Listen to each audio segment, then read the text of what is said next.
O caso de ontem acho que é gravíssimo, porque estamos falando de uma arbitragem que marca tudo e de repente resolve não marcar nada, e de um VAR ultra intervencionista que ontem resolveu tomar café.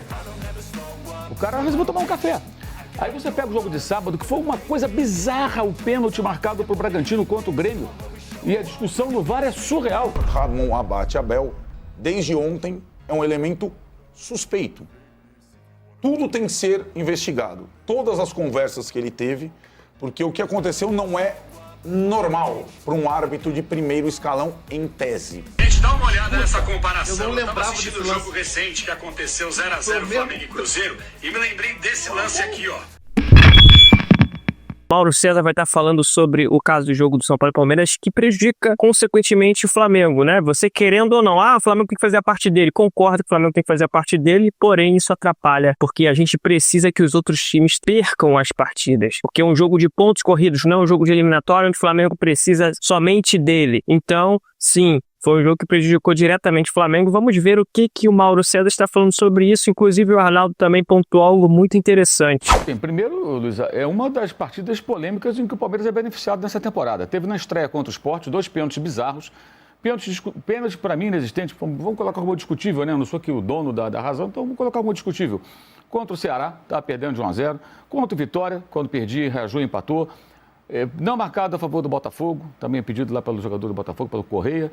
Lances polêmicos, que invariavelmente têm sido desfavoráveis aos adversários do Palmeiras. Isso é um fato. Isso é um fato. Você pode até achar que esse foi e o outro não foi, mas que são polêmicos, são. E ontem, como disse o Arnaldo, até num ambiente outro.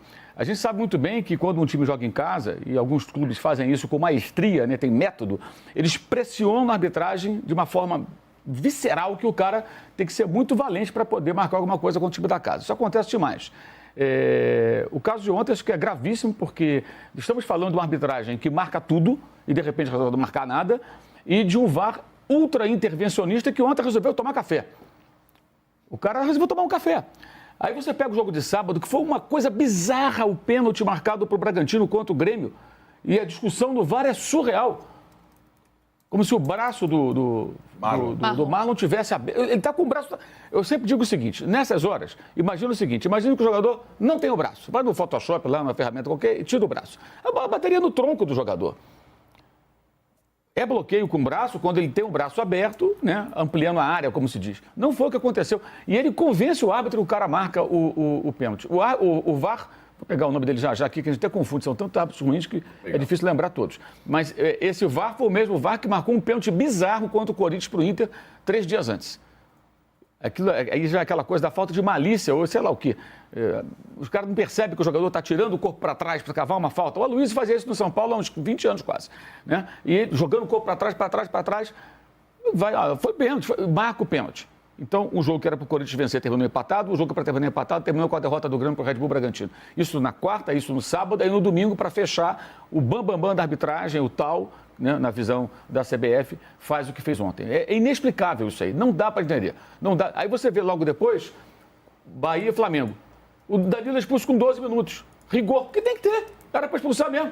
O Wallace foi fazer aquela pataquada, expulso, tem que expulsar, tá certo. Por que num jogo há rigor e no outro não há rigor? Dois times que disputam a liderança, como é que é isso? A virada do Palmeiras, sensacional, ela não tem como falar desse jogo sem analisar a arbitragem, porque a arbitragem propiciou ao Palmeiras a possibilidade da virada.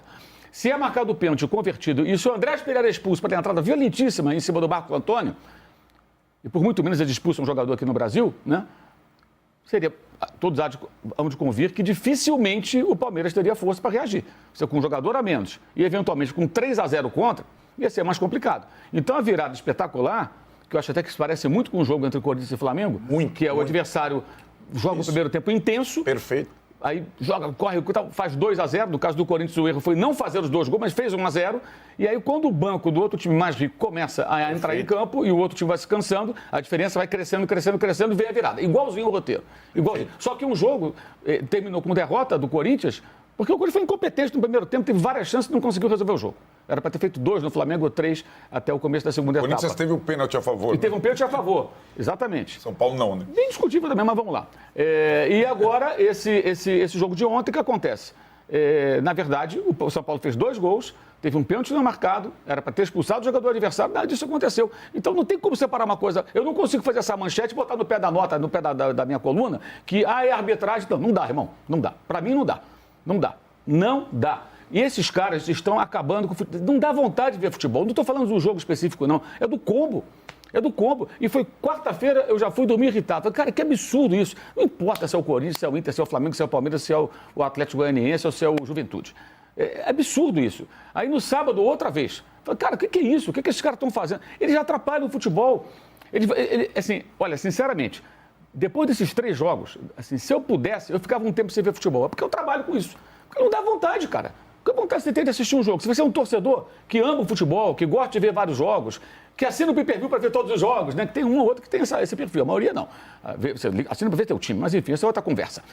O camarada vai ter tesão de ver um jogo de futebol? Não tem. Fala, cara, não sei o que vai acontecer aí. Agora, até responder a enquete, né?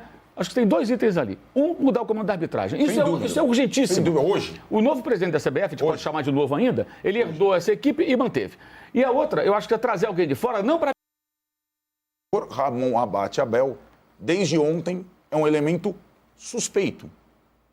Tudo tem que ser investigado. Todas as conversas que ele teve, porque o que aconteceu não é normal para um árbitro de primeiro escalão em tese. Como o São Paulo é um clube normalmente muito fraco, está num momento muito fraco, esse desdobramento vai acontecer e já começou a acontecer a partir do principal adversário do Palmeiras, que é o Flamengo, não só no campeonato, no futebol brasileiro. Então, essa arbitragem... E primeiro, esse árbitro, talvez o Castrilli, ele pegou o avião, voltou para a Argentina e nunca mais apareceu. O que vai fazer o Ramon Abate Abel? Porque não é, como o Mauro falou na manchete dele, um curso de reciclagem. Tal. Ele é o principal árbitro do futebol brasileiro. Candidato à Copa. Ele é candidato à Copa. Apitou a Copa do Mundo de clubes. Foi quase até o fim lá, sei lá. Ele tem esclarecimentos a prestar. E tudo que está em torno dele, da arbitragem dele, precisa ser decifrado. Eu gostaria de ouvir, porque eles narram os 100 minutos do jogo. Dele conversando e falando com os demais.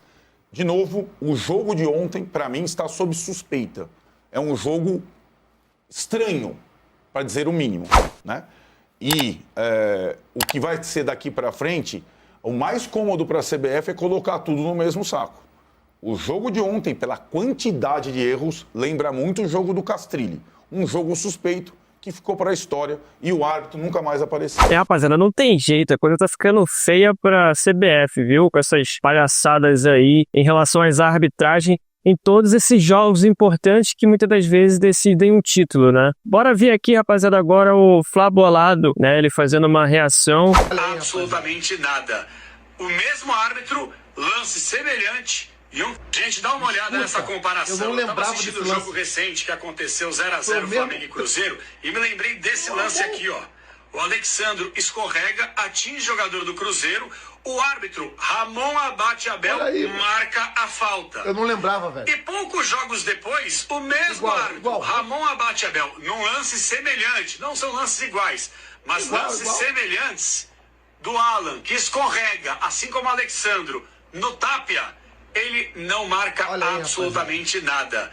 O mesmo árbitro, lance semelhante e um critério completamente diferente. Aí eu pergunto pra você, dá pra levar a sério a arbitragem brasileira? Leila apoiou o presidente Samir. Dá, né? Gente, dá uma olhada. Pessoal, ridículo que tá acontecendo no futebol, no Campeonato Brasileiro, com essa CBF, com essas arbitragens aí ridículas. Eu não sei mais o que falar, rapaziada, porque eu já fiz tanto conteúdo aqui já falando. Eu criei esse canal aqui tem 1 mês e eu já fiz uns 5 vídeos aí só de arbitragem, porque não tem como, são coisas escandalosas que acontecem. Mas enfim, o que vocês acham sobre isso daí? Se você curtiu o conteúdo, se inscreva no canal e o mais importante também, deixe o seu like, comenta aí e diga o que você achou para ajudar o engajamento do canal. Se você puder hype o canal, faz o que você puder aí, beleza, meu amigo? Porque para fazer esses conteúdos aqui, esses vídeos, dá um trabalhinho. Eu não só gravo e coloco, eu faço umas edições para ficar um pouco mais dinâmico para vocês. Então, me ajuda aí com isso aí, beleza? Valeu e tamo junto, até o próximo vídeo.